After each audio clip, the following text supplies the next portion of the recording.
body bags where horror lies.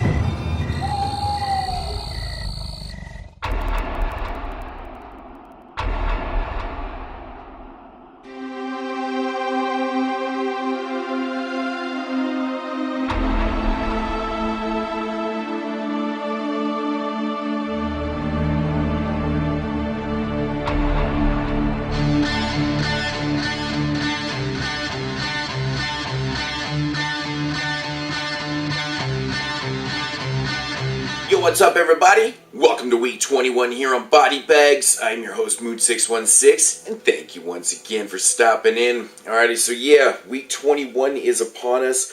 Once again, it is not a theme week, so we are free to fucking choose anything that we want to choose. So yeah, I've had a lot of these films in the collection for a while, and I just haven't gotten around to watching a couple of them. From the After Dark original series. Of course, this is kind of like the spin-off from the After Dark Horror Fest series. There was 4 of those, and that kind of ended, and then they renamed the After Dark Originals. This film is from season 1, and it goes by the title of Prowl.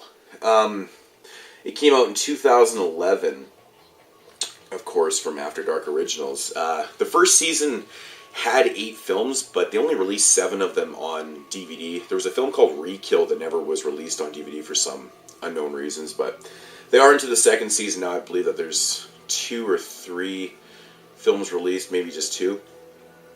But anyways, getting into the plot of this one. This one is simply about a girl named Amber that she lives in this small town.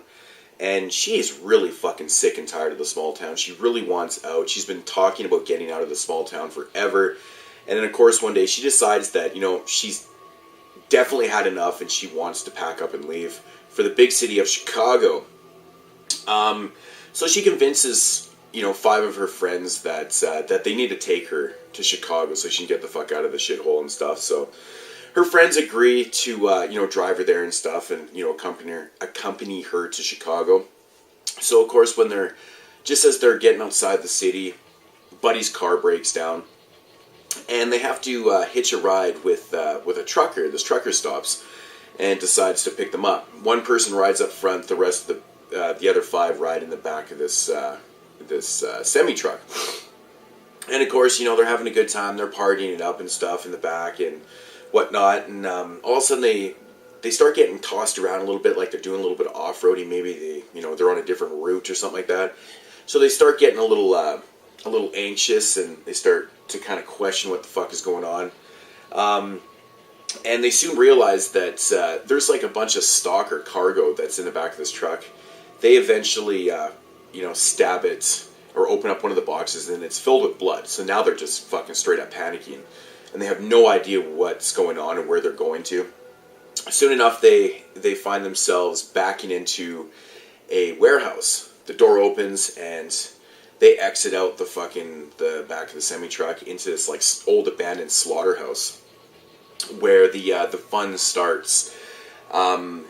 Basically where this onslaught or this massacre starts to begin with these creatures attack them.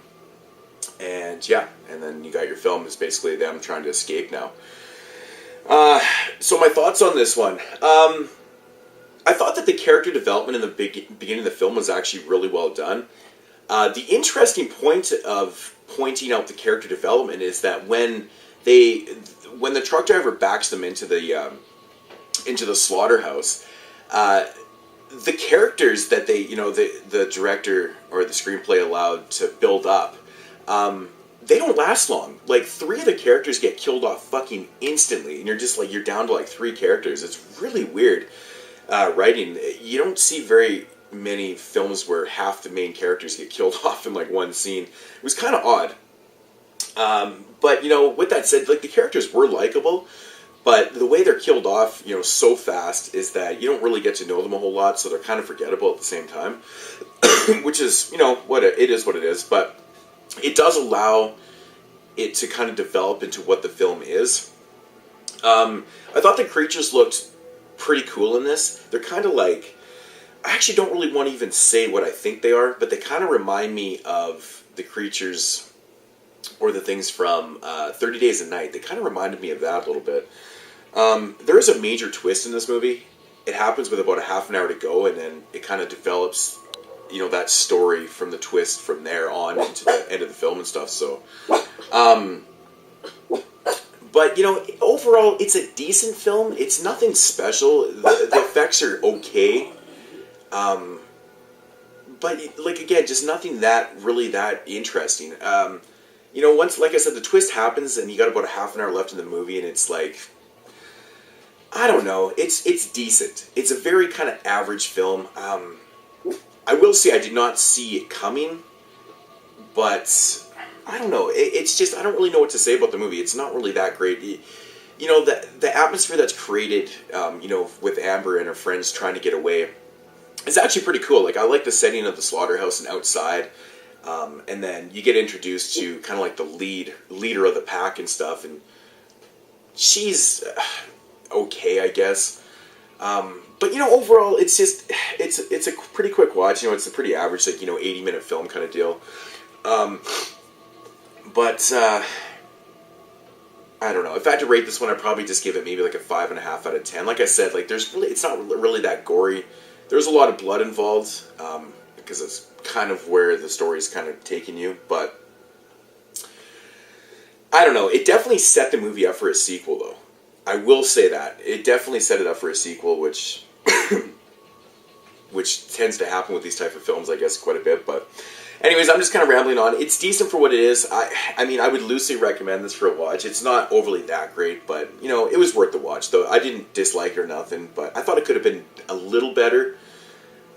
Yeah. So, Prowl, I don't know, 5.5 out of 10 is probably an appropriate rating for it, so it was decent, Yeah, so that's going to do it for week 21 here on Body Bags. Of course, I'm your host, Moodz616. We will be back next week, and I believe, next week is the start of a theme week. So we will see you guys on theme week for February. Peace out, homies.